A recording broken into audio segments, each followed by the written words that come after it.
maka malaikat maut turun ke sini. Makanya ketika sakaratul maut sudah datang, maka yang baca Quran hentikan. Kenapa? Oh, memang gitu ya. Jangan semakin kenceng. Ayo Pak, insya Allah Pak, gitu. Al-Baqarah Pak, Al-Baqarah Pak. Al-Kahfi, Al-Kahfi. Enggak lah. Yang baca Quran berhenti dulu. Kemudian digantikan dengan kita mentalkin. Antum agak ke sana dikit. Masya Allah ya. Orang yang meninggalnya kooperatif ini.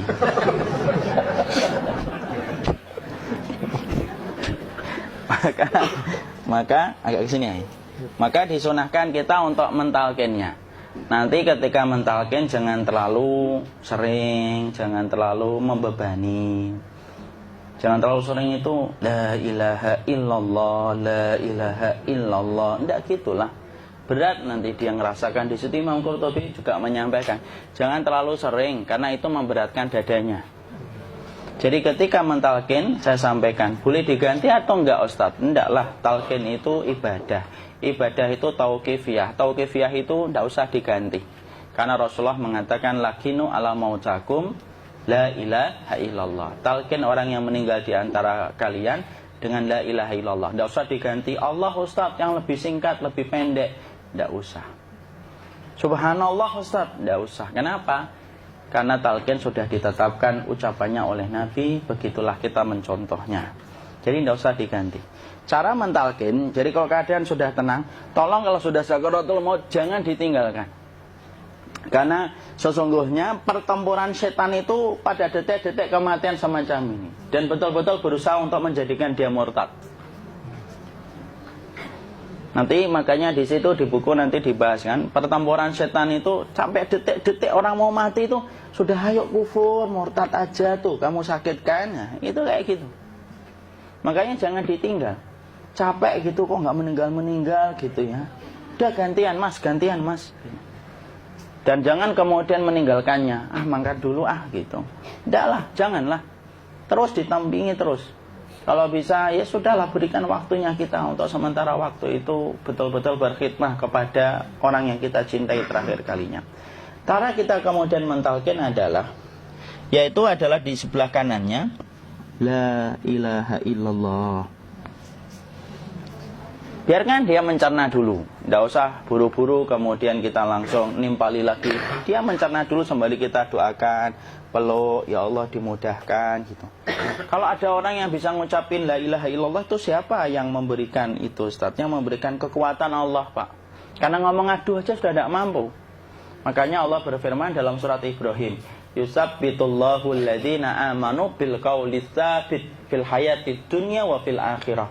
Allah teguhkan perkataan orang yang beriman dalam kehidupan dunia dan akhirat. Dunia itu ya ketika menjelang kematiannya. Makanya dia bisa ngomong la ilaha illallah. Sebenarnya ngomong aduh aja udah gak mampu. Kalau bisa ngomong, dia pasti ngomong aduhnya dulu.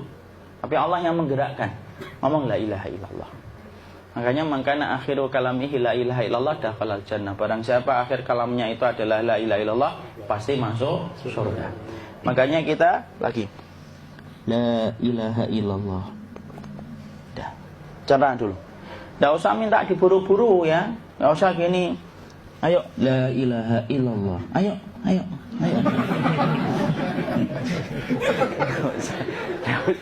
Tidak usah gitu. Ya, biarkan dia pelan-pelan gitu. Ayo tapak, ya Allah capek saya Pak. Enggak usah gitu. Dia ucapkan la ilaha illallah. Kemudian dia mencerna. Lalu kalau dia sudah mengatakan, antum mengatakan la ilaha illallah. Nah, kalau sudah mengatakan la ilaha illallah, berarti sudah. Tidak usah ditalkin lagi, tidak usah. Belum meninggal juga Ustaz? Tidak apa-apa, biarin aja. Dia di situ aja. Kecuali dia ngomong lagi dan gak usah diajak ngomong alhamdulillah ya Pak, ya Allah gitu. Terus dia jawab alhamdulillah. Itu berarti ucapan terakhirnya alhamdulillah. Atau ketika habis ditalkin la ilaha illallah, dia ngelihat air. Nah, itu berarti ucapan terakhirnya air. Talkin lagi. Nggak usah marah. Aduh Pak minta air. Mau minta air nanti aja dikubur gitu loh. Jangan gitu. Biarin aja. Jangan kemudian setelah la ilaha illallah La ilaha illallah. Terus, ayo tutup, awas ya ngomong lagi ya. Nggak usah gitu juga. Maka kemudian setelah la ilaha illallah sudah, nggak usah diajak ngomong gitu. Terus kemudian nggak usah ada anaknya perempuan, ya Allah Pak, sudah bisa ngomong la ilaha illallah, usah gitu. Cukup dalam hati alhamdulillah gitu. Diam kita dengerin gitu. Disitulah nanti biasanya detik dia terakhir. Dia nanti ngeliat di sini Pak, prosesnya itu nanti kaki langsung sebagian jempol dingin dia. Kaki, telapak kakinya langsung kalau kita geningkan dingin kayak kaki yang kena AC langsung. Kemudian dia langsung ningkup gini. Dikit dia, mulai kaku dia. Atau kalau enggak, gini dia. Langsung kayak jatuh. Kayak kepala nanti yang paling terakhir, kepala itu pasti ada gerakannya Pak. Ini meninggal itu. Pasti gitu. Pasti gitu. Karena apa? Sudah tidak ada beban ruh yang menahannya. Ya, cabut ya, set pelan, maka kemudian malaikat itu. Tapi tetap sakit lah. Walaupun dikatakan ringan, tetap sakit. Maka kemudian sakit gitu, ngelewatin sini, jantung kemudian sudah tidak berfungsi, kemudian ginjal Pak, ngelewatin ginjal tidak berfungsi. Bapak bayangkan kan, kalau yang pernah sakit batu ginjal Pak, sepakat nggak kalau kita batu ginjal itu sakitnya luar biasa Pak? Itu baru titik batu kecil di ginjal. Kita bisa bayangkan tiba-tiba ginjal tidak berfungsi, sakitnya kayak apa Pak? Tiba-tiba ginjal nggak berfungsi, pankreas naik, kemudian tek jantung. Jantung ini dia masih hidup dia, di sininya masih hidup walaupun jantungnya sudah berhenti. Naik, kemudian mata dia ngelewatin mata. Organ tubuh yang paling setia sama ruh itu mata. Maka kemudian mata dia ngelihat dia, ngelihat keluarnya, naik dia. Ya dilihat ini sama dia.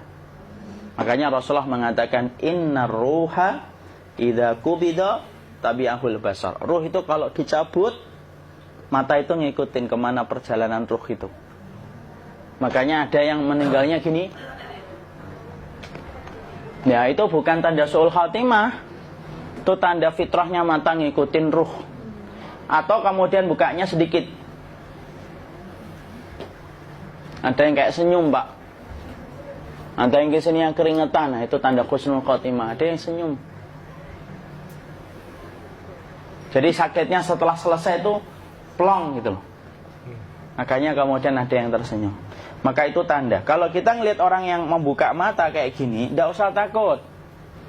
Cepat-cepat kemudian kita nanti tutup. Biasanya kalau terlalu lama, itulah yang menjadikan ini tidak bisa ditutup. Makanya harus pakai kapas akhirnya. Karena apa?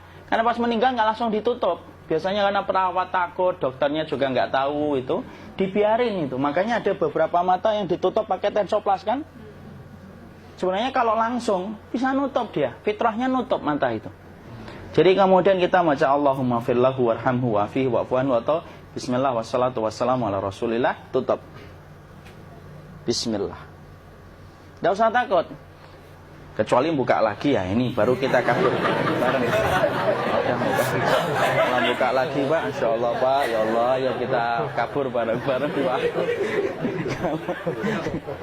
Diusap Pak, diusap gini. Ini enggak disenggol gini, enggak. Begini kan, sudah meninggal dunia. Tangan boleh begini, boleh diluruskan, tidak ada ketentuannya. Boleh gini, boleh kemudian lurus. Tidak usah disalahin kalau ada yang lurus. Lu itu tangannya gimana sih? Posisikan kayak sholat. Tidak ada perintah kayak gitu. Jadi kemudian dikondisikan saja. Terus maka kemudian dipijit-pijit, akiknya dikeluarin. Kemudian jamnya dilepas, gigi palsunya dilepas kalau ada. Ya. Kemudian apa setelah itu? Coba buku.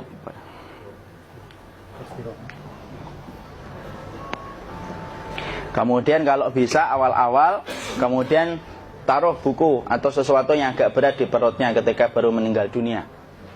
Kenapa kemudian ditaruh kayak gini? Bukan apa-apa, supaya membantu sisa-sisa pencernaan dia untuk keluar. Nanti Pak, biasanya kalau kita taruh agak yang berat gini atau kemudian kita gini-gini kan, ini udah makan belum Maki? Udah makan belum makan kok udah gede ya? Maka pencet-pencet kayak gini, biasanya nanti ketika dimandikan, nah pas dimandikan diginikan saja. Aduh. Nah ini dia sudah keluar di belakang, dia gini. Terus nanti keluar dia. Nah ini keluar langsung di belakangnya. Dan memperlakukan orang kalau sudah meninggal dunia itu yang lembut gitu. Kenapa? Inna kasra admil mayyiti kakasri admil hayyi. Mematahkan tulangnya ketika orang sudah meninggal dunia itu lebih dia rasakan sakit ketika mati daripada ketika masih hidup. Tuh Islam itu sampai sama orang mukmin itu kalau sudah meninggal aja sampai selembut itu. Kok hidup kasar itu kebangetan dia jadi orang itu.